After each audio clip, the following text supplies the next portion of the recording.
Gay.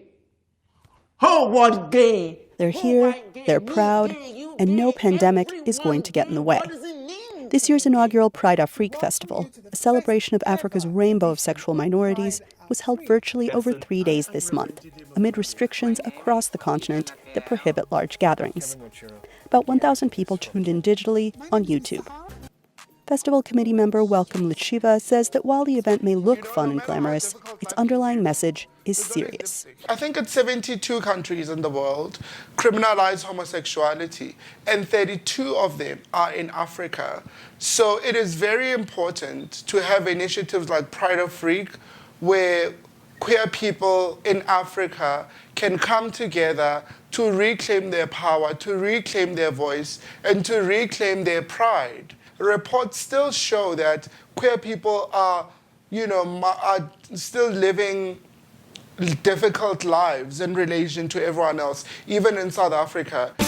Out of the 72 Litshiva brought up several recent examples, including a continuing epidemic of violence against lesbians and trans women in South Africa, which was the first African country to decriminalize homosexuality.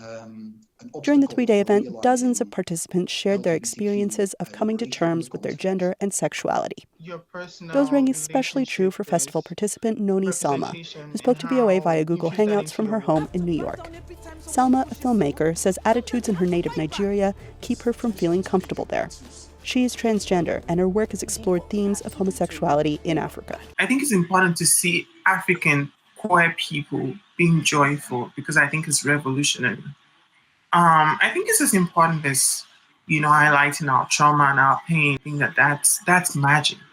I don't want to discount what that could do for queer people in Africa who are struggling and who do not see that, who don't even know that that's a thing.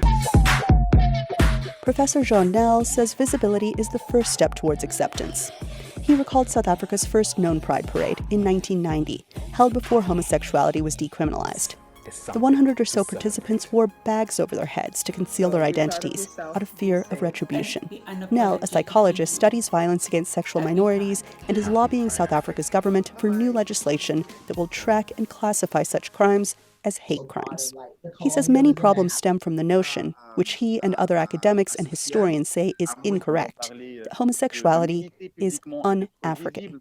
In an African context, a lot of the pushback, if you want to call it, would be based on outdated colonial laws, a tendency to scapegoat during political conflicts, perhaps a religiosity that is quite evident in much of Africa.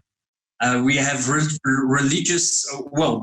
beliefs in cultural and family values. And in these lonely times of social distancing, Litshiva says Pride Afrique gave him something he badly needed.